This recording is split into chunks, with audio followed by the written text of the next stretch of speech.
Hello साथियों, फिर से जोहार। आज मैं फिर दामोदर कोराय से संबंधित कुछ और बातों को लेकर आप सबके सामने उपस्थित हूँ। दामोदर कोराय यानी खोरठा का सबसे लोकप्रिय खंड काव्य, प्रबंध काव्य। इसकी कहानी को हम लोगों ने पिछली कई कक्षाओं में जाना और अब हम कहानियों को जानने के बाद इससे संबंधित क्या क्या सवाल बन सकते हैं, इस पर थोड़ा विचार करेंगे, इसके बारे में चर्चा करेंगे।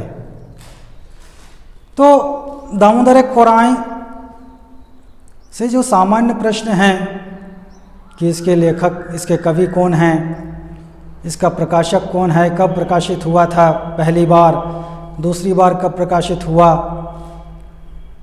इसके भूमिका लेखक कौन हैं, इसके कथा वस्तु सार संक्षेप लेखक कौन हैं, इन बातों को तो हम लोग जान चुके हैं। इसके सर्गों की संख्या कितनी है ये भी जान चुके हैं। अब ये तो बाहरी चीज़ें हैं इस किताब से संबंधित, लेकिन किताब की जो अंतर वस्तु है, यानी इसके अंदर जो कहानी है और जो काव्यात्मक प्रस्तुति है, उससे संबंधित प्रश्न बहुत सारे बन सकते हैं और चाहे तो बनाया जा सकता है। तो अगर अंदर से पूछ दिया जाए तो आपको उसके लिए भी तैयार रहना होगा, क्योंकि ग्रेजुएशन लेवल का एग्ज़ाम है, उसमें सीजीएल जो है झारखंड का सचिवालय सहायक, ये वाला जो एग्ज़ाम है ये ग्रेजुएशन लेवल का है, तो उसी स्तर का सवाल बनाया जाना चाहिए। तो अंदर से पूछा जाएगा तो आपको उसके लिए भी तैयार रहना होगा, बाहरी सवालों पर ही सिमट कर नहीं रहना है। तो अंदर से क्या सवाल बन सकते हैं? एक तो सर्ग की कहानी के बारे में दे दिया जाए कि अंक सरें मेला कौन पर्वक अवसरें लाग हलै। तो आपको जानना है कि कौन पूजा के समय मेला लगता था, ये आपको जानना है। उसी तरह पूछ दे कि मेला सर्गें ककर वर्णन है, तो झारखंड के प्रकृति और मौर्य साम्राज्य के विस्तार के, झारखंड स्थापना के वर्णन। दो चार पंक्तियों को दे दे कि आम, जामुन, महुआ, डोह, ये जो पंक्तियां हैं, शुरुआती पंक्तियां है ना, वो दे दे। या फिर बोन्ही मेघक विरिष्टि बोन से ही मेघक, बोन्ही सभक विरिष्टि बोन से ही मेघक विरिष्टि। तो ये पंक्तियां कौन सर्ग से लेल गेल है, ये भी सवाल बन सकता है, आपको जानना है। वहीं पर कई ऐसी पंक्तियां हैं जिनको हम चिन्हित कर सकते हैं और उसके बारे में तैयारी कर सकते हैं। जैसे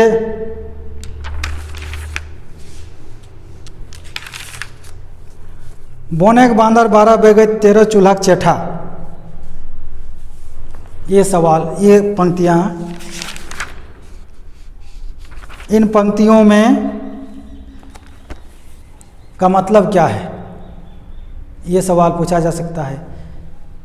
उपरोक्त पंक्ति चाहे डंडिलवन में कौन अलंकार है, तो अगर अलंकार पूछ दे तो आपको जवाब तो देना है।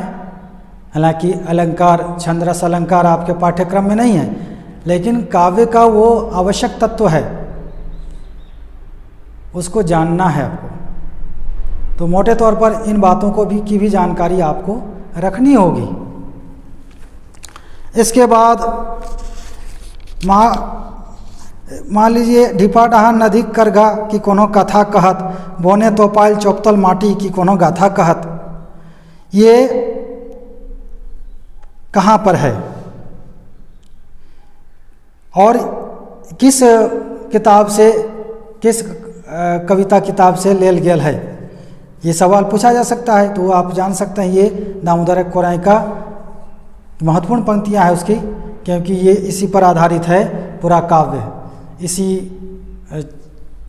की लाइन है ये उसकी, है ना। अब इसमें क्या कहना चाहता है कवि, इस बात को भी आपको जानना है। तो इन्हीं बातों को समझना होगा आपको। अब देखिए, सूखल टाणे टूटल कुंभे देशक चंगर पढ़ो हत, चर्च मस्जिद सोनाक मंदिले पैगंबर हियाँ पूजा हत। ये जो है ये पंक्तियाँ क्या इंगित करती हैं, क्या इशारा करती हैं, तो इसको एक लाइन में आपको समझना होगा। इसके बाद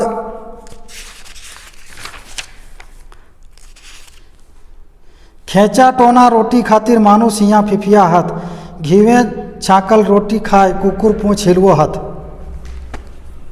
ये भी पंक्ति है। तो ये किस दशा का, समाज के किस दशा का इन्होंने चित्रण किया है, वर्णन किया है, इसका क्या मतलब हुआ इन पंक्तियों का। ये जो महत्वपूर्ण पंक्तियां हैं, इन चीज़ों को जानना होगा आपको, है ना। और ये दे दिया जाएगा और इससे संबंधित 4-5 सवाल पूछ दिए जाएंगे।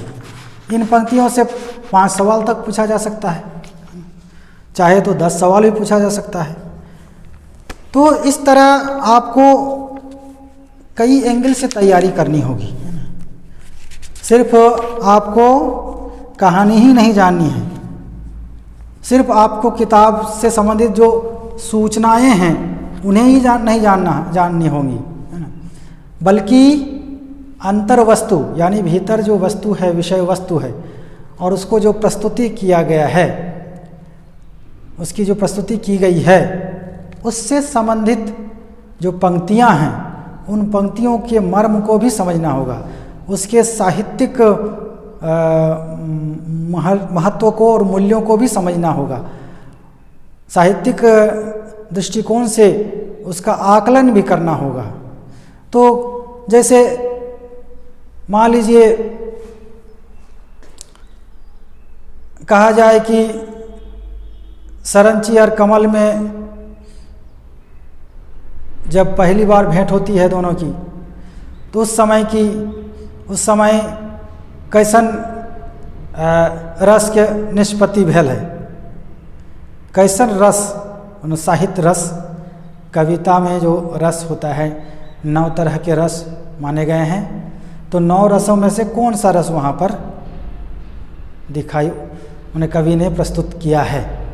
तो इन बातों को भी जानना होगा, नहीं तो सवाल अगर पूछ दे इस तरह का तो मुश्किल हो जाएगा, मुश्किल में पढ़ सकते हैं आप, है ना। अब देखिए दामोदर कोराई काव्य में कवि दृष्टिकोण कैसन है, मानवतावादी, परंपरावादी, प्रकृतिवादी कि सामंतवादी।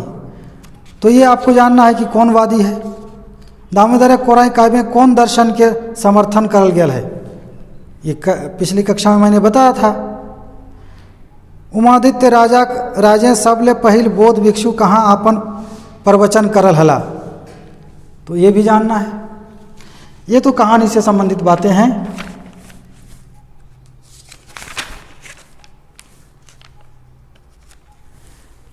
एक नारीक जन्म भेलै बोन महुआरे, कमल फूलक कोढ़ी नियर जनमली घाटवा है घरें, ये पंक्ति किसके लिए कहा गया है?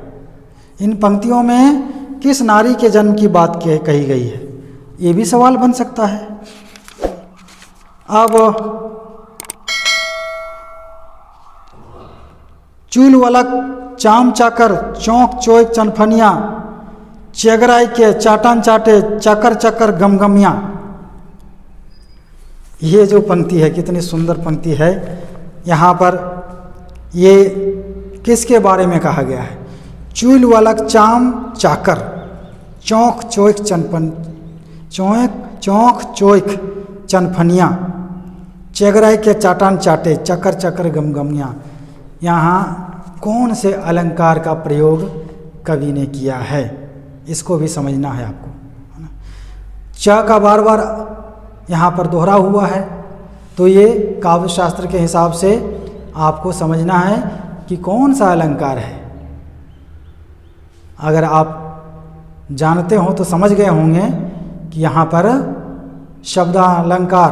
शब्दालंकार में से 6 का अनुप्रास अलंकार है, तो इसको भी समझना होगा। अगर पूछ दे कि ई पंक्ति में कौन अलंकार आयल है, तो आपको समझना होगा। 4 गो ऑप्शन दे दिया जाएगा, 4 गो अलंकार का नाम दे दिया जाएगा। आप सही अलंकार पकड़ सकते हैं, उसको खोरठा में क्या कहा जाता है, अनुप्रास को, ये भी जानना है। तो अनुप्रास अलंकार को एकसुरवा अलंकार चाहे एकसुरिया अलंकार कहा जाता है। तो इन सारी चीज़ों को भी आपको समझना होगा दामोदर कोराएँ को पढ़ते हुए। अब देखिए, आप कह सकते हैं कि इस पाठ्यक्रम में, सीजीएल के पाठ्यक्रम में व्याकरण का उल्लेख नहीं है, लेकिन उल्लेख नहीं होते हुए भी व्याकरण के सवाल पूछे जा सकते हैं। अब यहाँ दामोदर कोराएँ, तो यहाँ पर ये कह देगा कि दामोदरक में कौन कारक चिन्ह है, कौन कारक विभक्ति लागल है, आपको पकड़ना होगा। कोराएँ में कौन कारक विभक्ति है, ये सब भी पकड़ना होगा। तो पार्टिकुलर व्याकरण के पाठ आपको नहीं पढ़ने हैं, मान लीजिए अगर नहीं है तो संज्ञा सर्वनाम विशेषण क्रिया विशेषण वगैरह वगैरह जो भी तत्व हैं व्याकरण के, वो नहीं पढ़ने हैं मान लीजिए। हालांकि पढ़ना चाहिए, बिना व्याकरण की कोई भाषा होती नहीं है। व्याकरण नहीं भी दिया गया, उल्लेख नहीं किया होगा तो अंडरस्टूड है। भाषा का अध्ययन मतलब व्याकरण का भी अध्ययन उस भाषा का। फिर भी अगर इस तरह के सवाल कर दे तो व्याकरण का सवाल नहीं पूछते हुए भी व्याकरण से सवाल कर दिया जाएगा। तो व्याकरण यहाँ पर आपको पकड़ना है कि कौन कारक का चिन्ह है, तो इन बातों को भी जानना होगा। तो कुल मिलाकर आप जब दामोदर कोराएँ का अध्ययन करें, उसके लिए तैयारी करें, तो कई एंगल से, कई कोणों से आपको तैयारी करनी होगी, नहीं तो आपको परेशानी होगी, फंस सकते हैं आप। तो कुल मिलाकर मेरे कहने का तात्पर्य ये है कि दामोदर कोराएँ एक महत्वपूर्ण ग्रंथ है और आपके सीजीएल के पाठ्यक्रम में ये शामिल है, तो इस पर ज़्यादा फोकस करने की ज़रूरत है। इससे बहुत सारे सवाल पूछे जा सकते हैं और कई एंगल से पूछे जा सकते हैं, उसकी तैयारी आप ज़रूर करें। तो तैयारी के लिए मेरी किताब जो टोटल खोरठा है उसका सहारा ले सकते हैं। एक नई किताब फिर बना रहा हूँ मैं, उसमें फोकस करूँगा सीजीएल को ही, और विस्तार से बहुत कुछ बताया है मैंने दामोदर कोराएँ को लेकर, तो वो भी आपके लिए उपयोगी हो सकती है। इसके बाद मैं अगली कक्षा में सीजीएल पाठ्यक्रम में जो और 2 काव्य किताबें हैं, काव्य किताब तो और कई हैं, जिनमें से 2 सबसे कठिन हैं। 4 काव्य किताब है ना, दामोदर कोराएँ, एक मौनी फूल, आँखी गीत और खोरठा काठे पैदे खड़ी, ये 4 किताबें हैं। तो 4 में से दामोदर कोराई की पढ़ाई हो गई, इसको बताया मैंने अलग अलग कक्षाओं में। अब इनमें से और बाकी जो 3 हैं उनमें से 2 जो है सबसे कठिन है। कौन कौन? खोरठा काठे पैदे खड़ी, एके झा, खोरठा के धुरंधर विद्वान और काफ़ी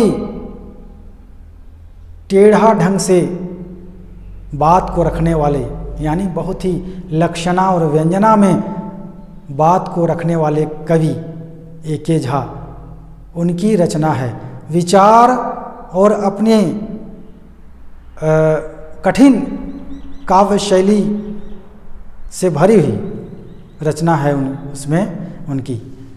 तो उन रचनाओं को आसानी से समझा नहीं जा सकता है, बहुत मुश्किल है, बहुत कठिन है। अगर किताब आपके पास है भी तो कठिनाई ज़रूर होती होगी आपको, मुझे पूरा यकीन है। इसलिए उसको भी समझना है तो मैं अगले किसी वीडियो में, किसी कक्षा में उस किताब से संबंधित कुछ बातों को रखूँगा। दूसरी किताब है जो कठिन है और वो है आँखी गीत, श्रीनिवास पानोरी की बहुत ही चर्चित किताब, बहुत ही उच्च कोटि की काव्य रचना की किताब है वो। उसमें जो कविताएं हैं उसमें भावों का अद्भुत प्रस्तुतिकरण है, बहुत ही उच्च कोटि के काव्य मूल्य के साथ, बहुत ही ऊंचे दर्जे की शैली और शिल्प के साथ उन्होंने बहुत कम शब्दों में छोटी छोटी कविताएं हैं, 10 पंक्ति, 8 पंक्ति, 12 पंक्ति, 15 पंक्ति, एक कविता है लंबी विधवा, बाकी छोटी छोटी कविताएं हैं। लेकिन छोटी कविताओं में गागर में सागर जैसी बात है। तो उसे समझना, यानी इस किताब की कविताओं को समझना थोड़ा कठिन है। तो उससे भी संबंधित बातों को लेकर मैं अगली कक्षा में आऊँगा। तो आज की कक्षा में यहीं समाप्त करता हूँ। धन्यवाद।